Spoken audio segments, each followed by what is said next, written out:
my dearest friend. I'd be very angry with you if you died. I need something to die for, write poems and cry for, and I won't be ashamed. My sole purpose on this earth is to love Roxanne. Does she know? The world will never accept someone like me and a tall, beautiful woman. I had the privilege of speaking with you a bit earlier. Yes, ma'am. About craft. Yes.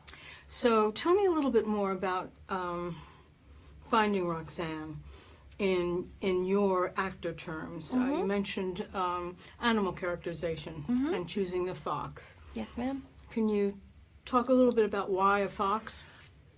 So the fox was imposed by dreams. All of my work stems from dreams and imaginative work. And it's a technique and a process that I have been working with for many years now. And I love it. I love it. Are you journaling when you in dream or? Not necessarily. I ask my inner self to give me what I need to find access to the character, and then I wake up and it's lucky that I'm able to dream. I have extremely vivid dreams. And usually, I mean, it's incredible the way that your dreams allow you to access the subconscious and something from deep within. Do you feel in a way that you're channeling? Evoking. Yeah, in that way. I mean. Yes. Yeah. I mean, once it's said and done, and you know, I've done all of the work, there is a kind of sense that you are, if you're connected enough, that you're riding a wave, and that you're on a journey, and that you are the conduit of something greater than, self. I mean, that's the goal, is also to conjure and not to act, to be present, to tap into something primal. Roxanne, in CYRANO, Roxanne has a very specific development.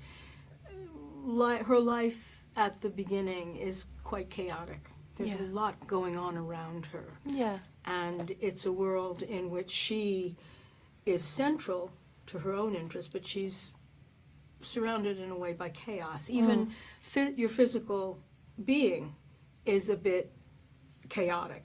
I mean, your hair, for example, that is was chaotic. It was important that we were all aligned. It was a lot that the dreams told me, which it sounds like some kind of witchcraft, but it's not. Doesn't it's sound a to me very, at all it's like like, it sounds quite reasonable, Strasbourg involved. Yeah. And it was really fortunate that I worked with an incredible team of artists who were devoted and committed to us as actors.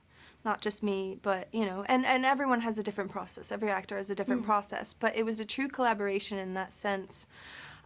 So, for instance, hair, we had a lot of conversations about hair, dress. Jacqueline Durant made my costumes.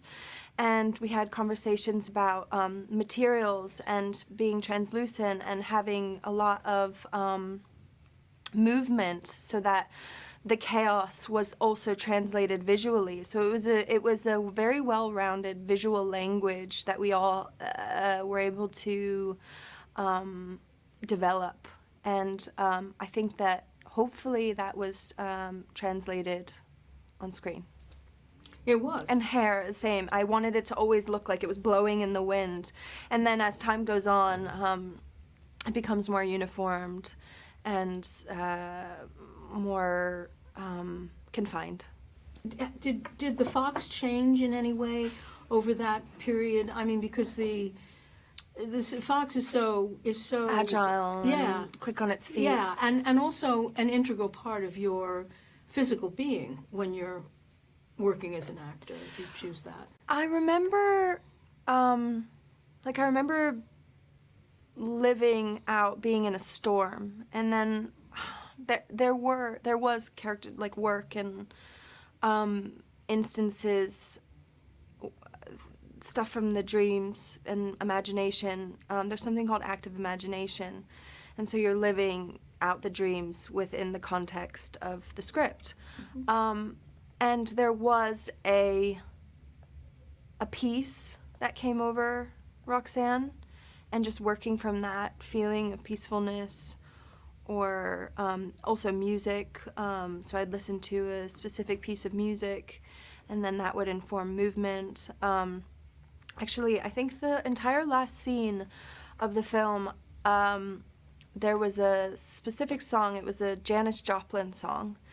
And I think it's me and Bobby McGee, but if you see the film and you watch it, you can see that, Roxanne's has music. So I like using little things like that to inform movement, and, and I hate, it almost feels like a sin talking about it in some ways, because it is so sacred, and I don't want to, break up any kind of imagination that I want the audience to be able to have their own experience. But that's the beauty of, I think, working this way, and what I love about it is it's so thorough, and I'm creating a world for you. I'm creating a world for you, and you don't necessarily know where it comes from, but there is manifestations of that world, like physical manifestations of that world, and I love it. I love every opportunity and chance I have to get it, or to work this way, and to get to know myself better, get to know these characters, get to know myself through the through acting. Your choice of characters, I mean, you have such a range. From, I can't remember the character's name, but in Music and Lyrics. Cora Corman. Cora Corman, yes. To Roxanne, I mean, through Swallow. Yeah. How do you choose? I mean, is it difficult? First of all, it's very competitive. I understand that. So your choices are somewhat limited. How do you? What are your criteria for the characters that you're going to play? I think I have a bit of a different strategy. Obviously, I want to work with people that I respect and admire. So that's important. Script, text is very important to me. Character is very important to me. Can I relate with this character, or am I not relating with this character, and I want to understand more about this character? I just wrapped on a film called Till, and I played, it's based on the death of Emmett Till, and I played Carolyn Bryant. And she's the woman responsible for Emmett Till's death. And it's a character that I totally didn't understand at all, but I thought to myself, well, this could be a really interesting way to work. And, I wanted to know I wanted to know more about this woman that there's so little known about. And what I learned was, I learned about pain, I learned about fear, I learned about deep anxiety, and just a really deep fear and anger. And so, I'm interested in tapping into the unknown.